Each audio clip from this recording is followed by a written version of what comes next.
সাখাওয়াত শাহরিয়ার ভাই আসছিল এনসিপির এই চার দোকান থেকে মানে বাকি খাইতে খাইতে 25,000 টাকার মতো বাকি গেছে। রাজধানীর গুলিস্তানের আবরার ফাহাদ এভিনিউতে আওয়ামী লীগের পরিত্যক্ত কার্যালয়ের সামনে চা দোকান করে সংসার চালান স্বপন।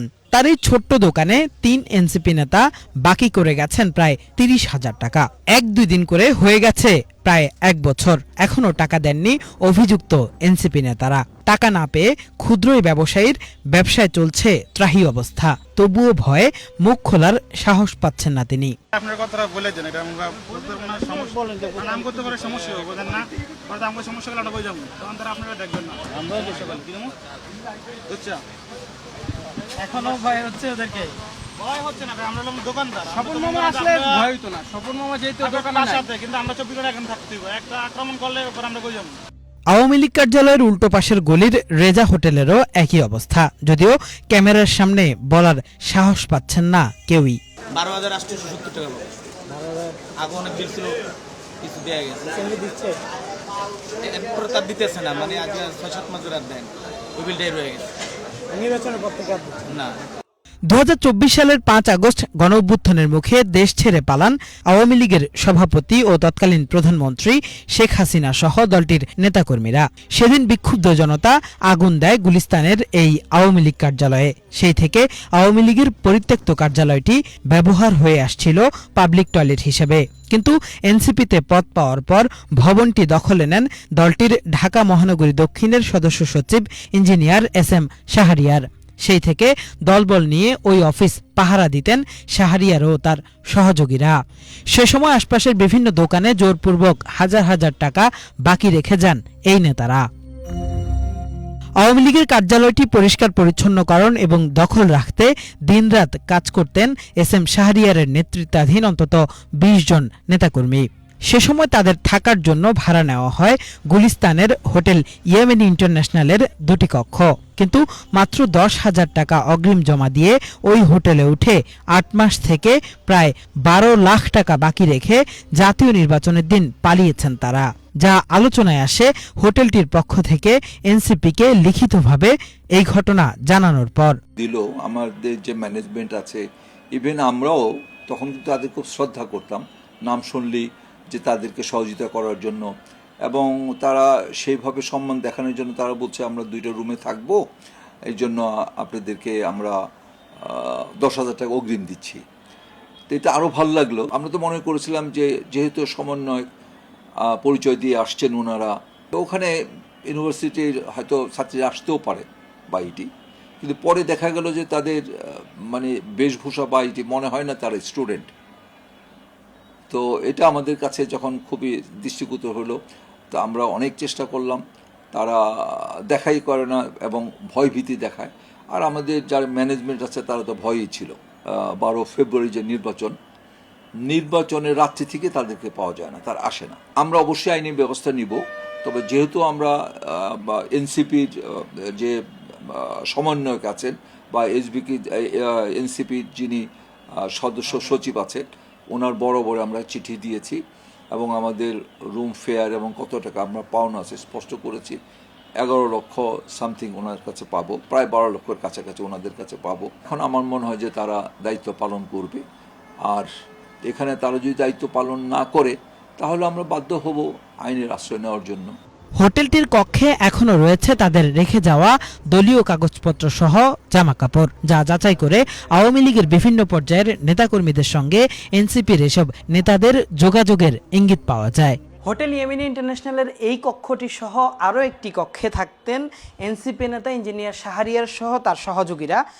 যদিও এই নির্বাচনের দিন তারা এই কক্ষ ছেড়ে টাকা পয়সা না দিয়ে পালিয়েছে। দেখেন তাদের রেখে যাওয়া বিভিন্ন জিনিসপত্র এখানে দেখা যাচ্ছে, এনসিপির যেই প্যাড রয়েছে, এখানে তাদের বই খাতা রয়েছে এবং তারা যে বিভিন্ন সময় বিভিন্ন লেনদেন করেছে সেই সব কাগজপত্র পাওয়া গেছে এখানে।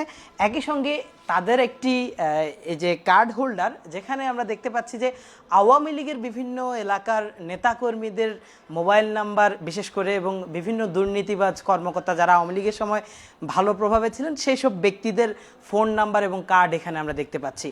হোটেলের সিসি ক্যামেরার ফুটেজ যাচাই করে তাদের কক্ষে বিভিন্ন সময় মেয়ে নিয়ে আসারও প্রমাণ পাওয়া যায়। ক্যামেরার সামনে কথা বলতে সাহস না করলেও হোটেলটির একাধিক কর্মী জানান বিভিন্ন সময় হোটেলের কক্ষে মাদক সেবনও করত এই এনসিপি নেতারা। প্রভাব দেখিয়ে মানত না হোটেলের কোনো নিয়ম কানুনও।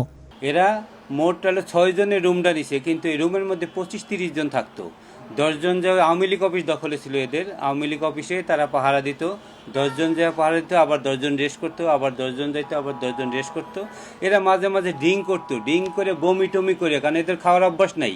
এরা বমি করে একদম রুম নষ্ট করে ফেলে দিত, তখন রুম চেঞ্জ করে দিতে হইতো। চেঞ্জ করার পর 2 দিন পর আবার তারা ওই রুমেই আসতো, ঘুরে ফিরে 725 আর 727 আসতো। আমরা নর্মালি 1টার সময় লিফট বন্ধ করে দিই, আমাদের 2টা লিফট বন্ধ করে দিই, কিন্তু তাদের জন্য একটা লিফট বন্ধ করতে পারিনি, তারা রাত ভোরে চলাচল করতো।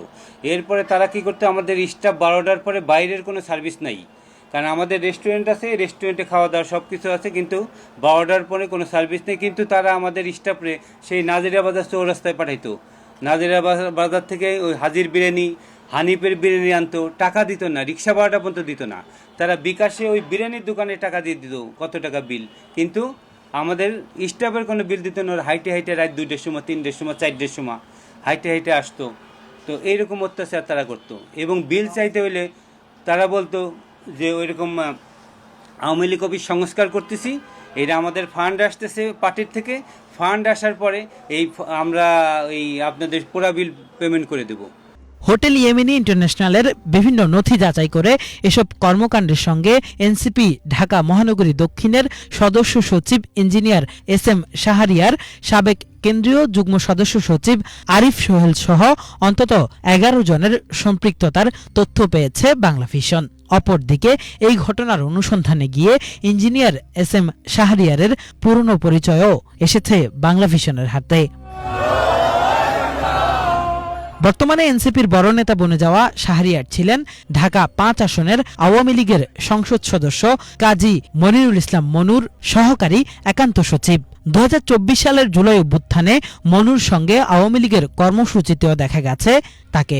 সূত্র বলছে, আওয়ামী লীগের নির্দেশেই এনসিপির ব্যানারে দলটির কার্যালয় পরিচ্ছন্ন রাখার দায়িত্ব পালন করেছে ইঞ্জিনিয়ার SM শাহরিয়ার। আমরা যখন মহানগরীর সাথে সম্পৃক্ত তখন দেখলাম যে একটা ইস্যু আসলো, আওয়ামী লীগের অফিস দখল করবে। অনেকের মাঝে রিউমার করানো হচ্ছে জুলাই যোদ্ধা সবাই যে আওয়ামী লীগের অফিসকে ভেঙে এটাকে চৌচাকার করবে। তখন আওয়ামী লীগের উপর লেভেল থেকে এটাকে বাঁচানোর জন্য বিভিন্ন কলা কৌশল অবলম্বন করছে। এই জন্য প্রথম হাতিয়ার হিসেবে ধরেছিল শহীদ আবরার পাহাড়কে, শহীদ আবরার পাহাড়ের নাম অথবা জুলাই যোদ্ধা যে কোনো একটা নামে আওয়ামী লীগের অফিসকে অবমুক্ত করে রাখা, অন্তপক্ষে যাতে ভবনকে ভাঙা না হয় এবং মানুষের কোষাগার ব্যবস্থা করা না হয়। এটা ওদের দল এবং ওদের ভবিষ্যতের জন্য এটা দুষ্কারী। তারই ধারাবাহিকতায় এটা শেখ হাসিনা সহ আওয়ামী লীগের ঊর্ধ্বতন কর্মকর্তা এগুলা নিয়ে মিটিং করে শামীম ওসমান সাহেব নাকি এটার পুরো দায়িত্ব নিয়ে আর কাকে ধরবে, আমাদের শুনলাম যে SM শাহরিয়ার যিনি মহানগরের দায়িত্বে, ওর পরিবার সহ, যেহেতু তারা আগে থেকে আওয়ামী লীগ ছিল, ওর পরিবারের মাধ্যমে এটা এখানে ঢুকে মানুষের কথা এবং আওয়ামী ডিস্ট্রিক্ট থেকেও যতটুকু মেসেজ বিভিন্ন জায়গা থেকে আমরা পেয়েছি, 50 লক্ষ টাকা এটার জন্য নগদও দিয়েছে, 5 কোটি টাকার একটা বাজেটে যে আওয়ামী লীগের অফিস যে কোনো নামে হোক এখন অবমুক্ত করা হোক, মানুষের জন্য চৌচাকার করা না হোক। SM শাহরিয়ার যেহেতু আওয়ামী এমপির সাথে তাদের পারিবারিকভাবে একটা গভীর সম্পর্ক এবং তার বাবা ছিল সেদিক থেকে তার কিছু লোক যারা নন ফেস বাট আওয়ামী লীগের সাথে সম্পৃক্ত ছিল এমন কিছু লোক নিয়ে ওর একটা বাহিনী গড়েছে। এরপরে যারা আসলে মূলত জুলাই যোদ্ধা এবং এনসিপির সাথে সম্পৃক্ত ডেডিকেটেড পার্সন, বিশেষ করে বিগত সময় যারা ডেডিকেটেড ছিল, তারা যখন শুনলো যে বিষয়টার সাথে এই ধরনের সম্পৃক্ততা আছে তখন তারা সবাই এখান থেকে সরে আসছে।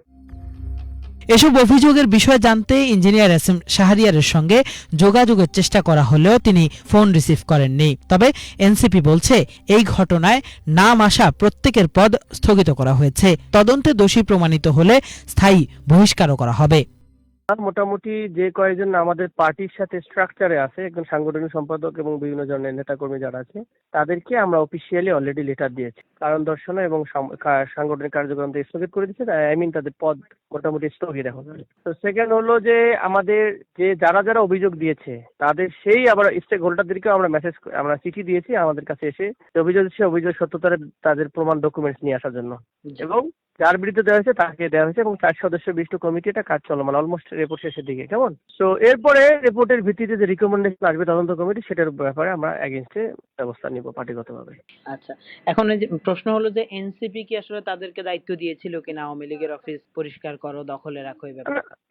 এটা তো আওয়ামী লীগের অফিস দখল করার তো এটা জনগণের বিষয়, এটা তো কোনো এনসিপির বিষয় না। তো এটার সাথে এনসিপি কর্মসূচি ভাবে কোনো জায়গায় তো অফিসিয়াল কোনো ডিক্লারেশন নাই যে একে দায়িত্ব দিচ্ছে এটা দখল করা। অপরাধের সঙ্গে সম্পৃক্ততার প্রমাণ পেলে দলের যত বড় নেতাই হোক না কেন কাউকেই ছাড় দেওয়া হবে না বলেও জানান জাতীয় নাগরিক পার্টি এনসিপির এই শীর্ষ নেতা। কিফায়েত শাকিল, বাংলাভিশন, ঢাকা।